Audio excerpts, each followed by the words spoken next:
하나님께서 오늘 우리에게 주신 말씀, 생명의 말씀은 사도행전 7장 51절부터 60절까지 말씀입니다. 제가 읽어드리겠습니다.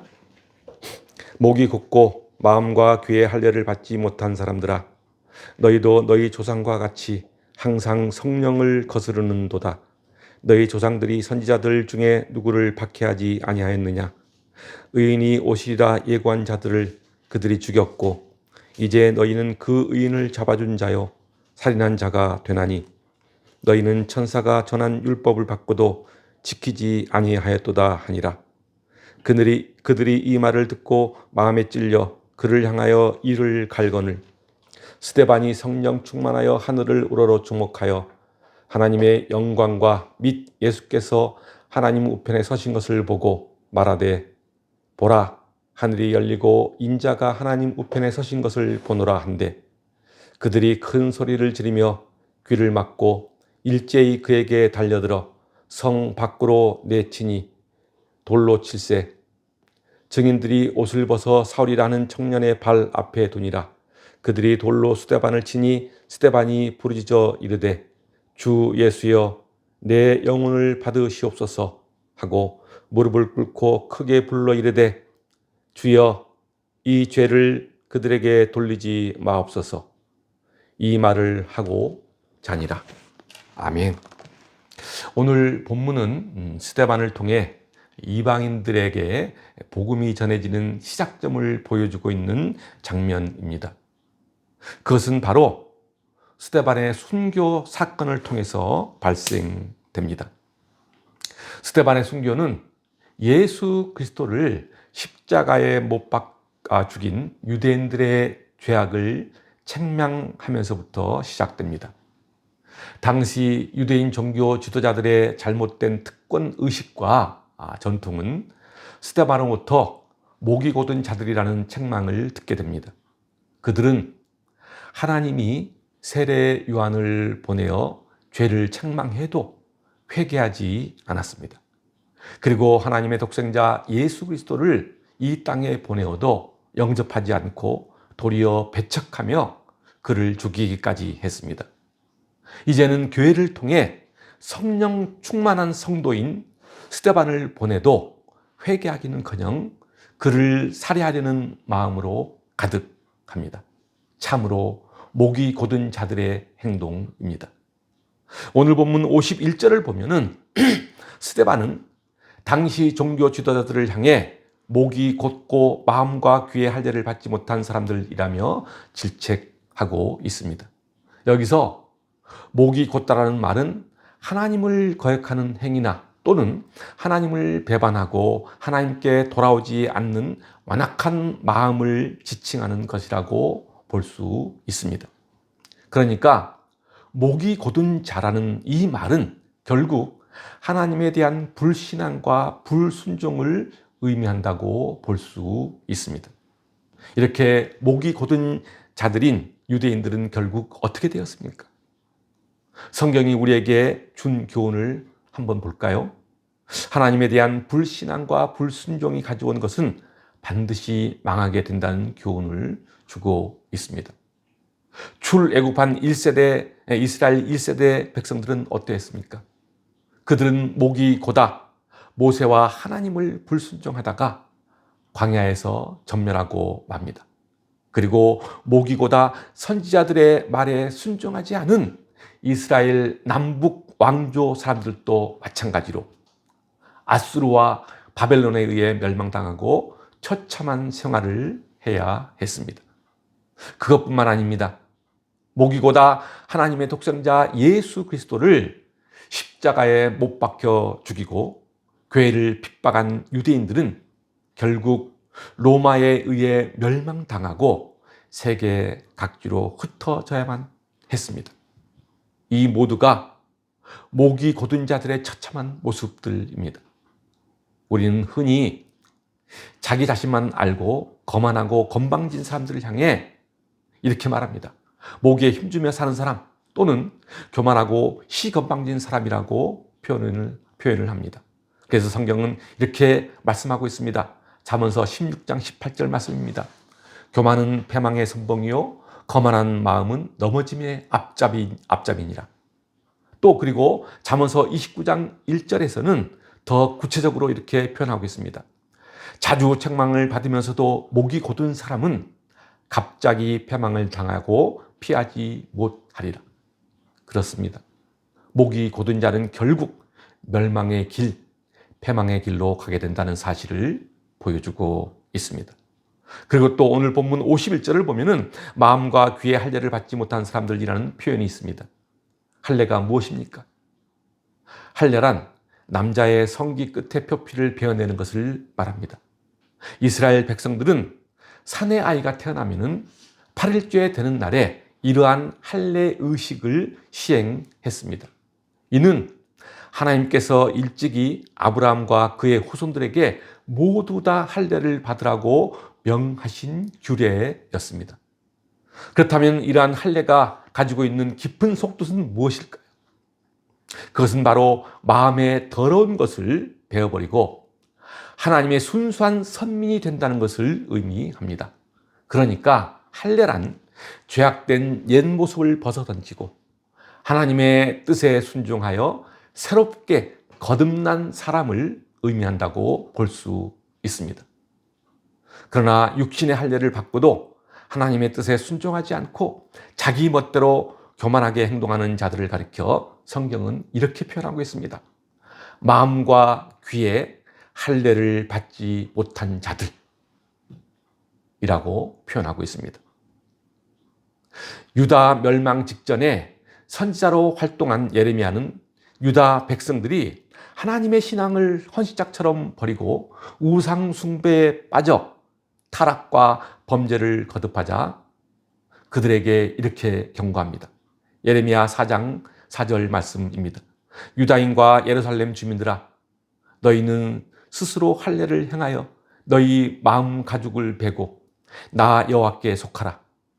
그리하지 아니하면 너희 악행으로 말미암아 나의 분노가 불같이 일어나 사르니 그것을 끌 자가 없으리라. 그렇습니다. 여기서 말하는 할례는 단지 육체적 할례만을 의미하지 않습니다. 하나님께서 이스라엘 백성들에게 요구하시는 것은 단지 육체적 할례를 요구하시는 것이 아니라 하나님을 향한 진실한 마음, 돌이키는 마음, 하나님께 전적으로 순종하는 삶을 요구하고 계시는 것입니다. 다시 오늘 본문으로 돌아가 보면은 마음과 귀의 할례를 받지 못한 사람들이라는 것은 세상의 더러운 소리만 듣고 정작 들어야 하는 하나님의 말씀을 들을 줄 모르는 사람을 말하고 있는 것입니다. 그러니까 타락하고 불순종으로 일관하는 당시 유대 종교 지도자들은 하나님의 말씀도 스데반이 전하는 진리의 그 소리도 알아듣지 못했던 사람들이었습니다. 그런 종교 지도자들을 향해 스데반은 다시 이렇게 외치고 있습니다. 52절과 53절 말씀입니다.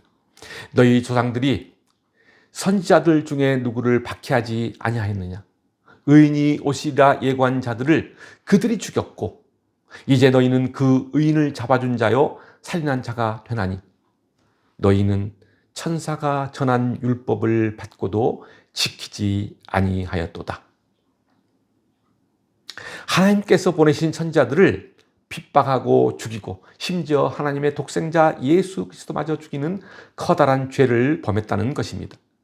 그리고 천사가 전한 율법을 받고도 그것을 자기들의 이익과 편의를 위해 왜곡하고 그 뜻을 뜯어고침으로써 하나님의 뜻에 순종하지 않았다며 질타하고 있습니다.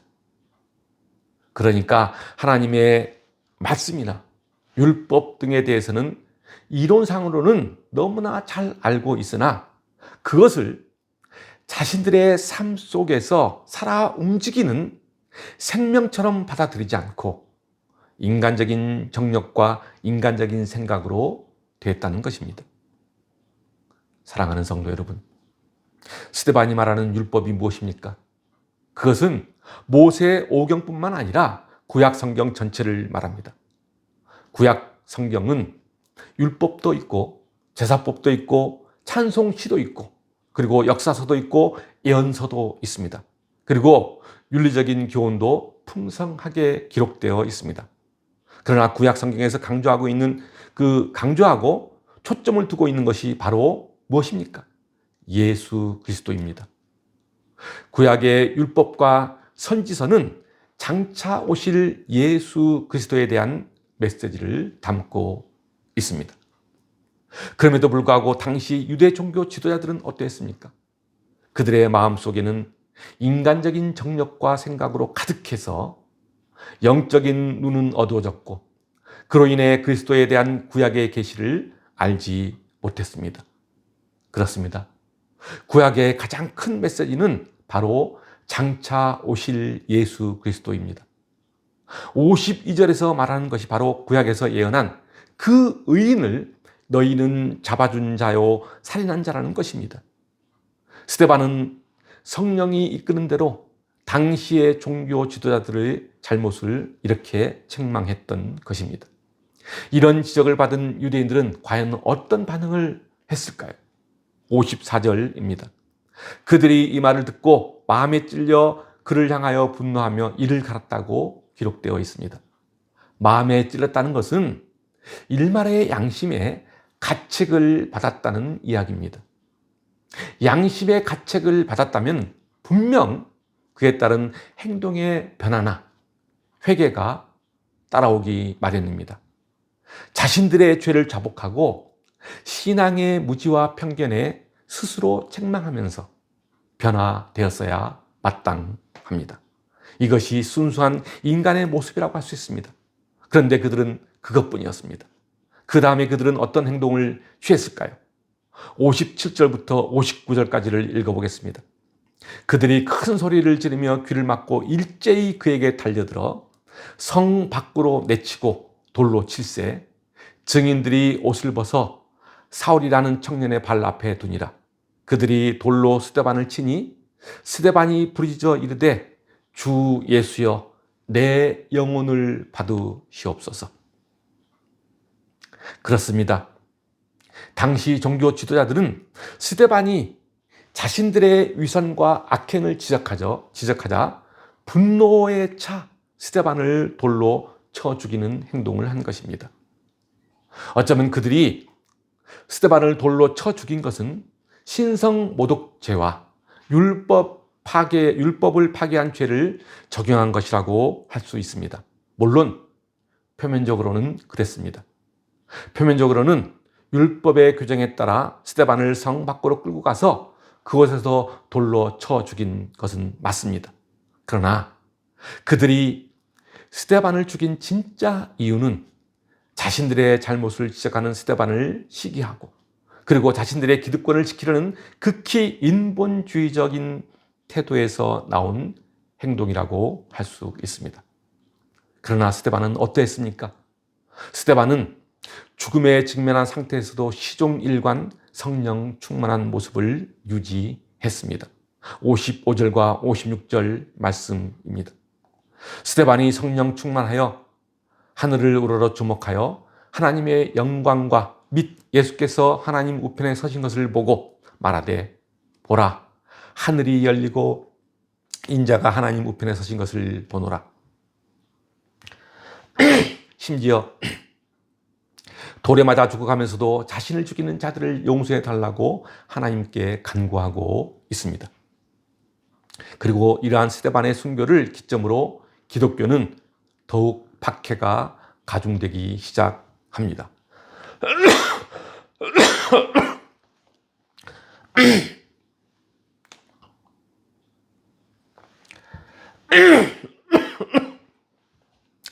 이로 인해 교회 성도들은 이것저것으로 흩어지는 어려움을 겪게 됩니다.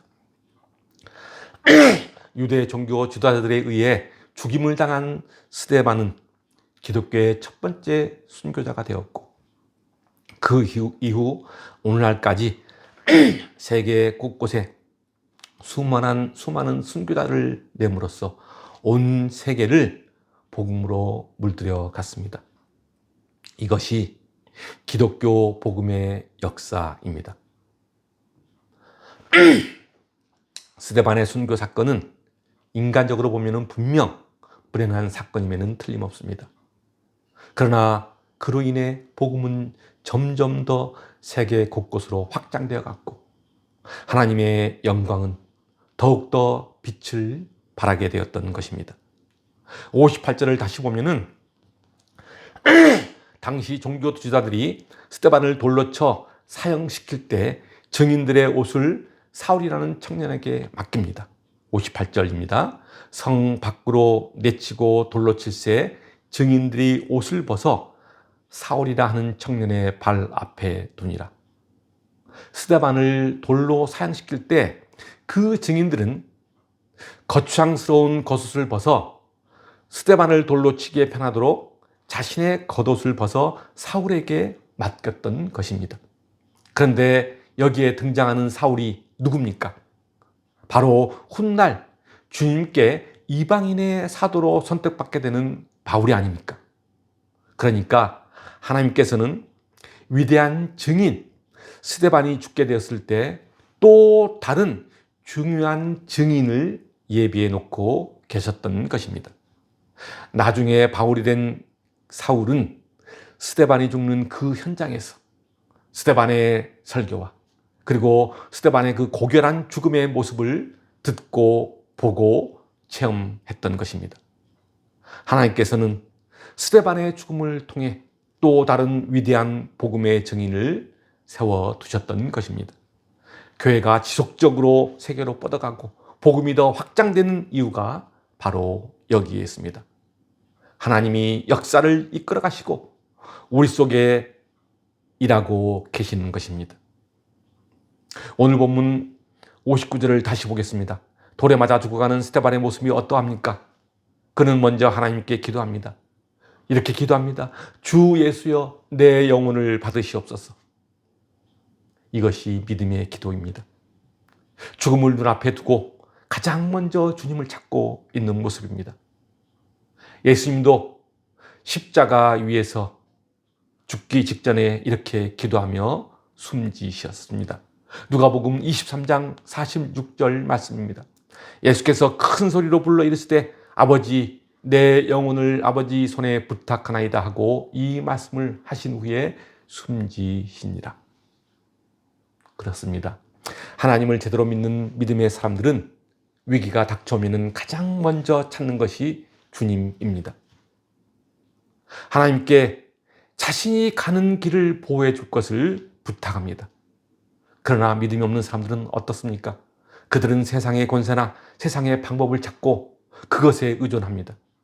어찌할까 두려워하며 하나님께 의지할 생각을 도무지 하지 않습니다.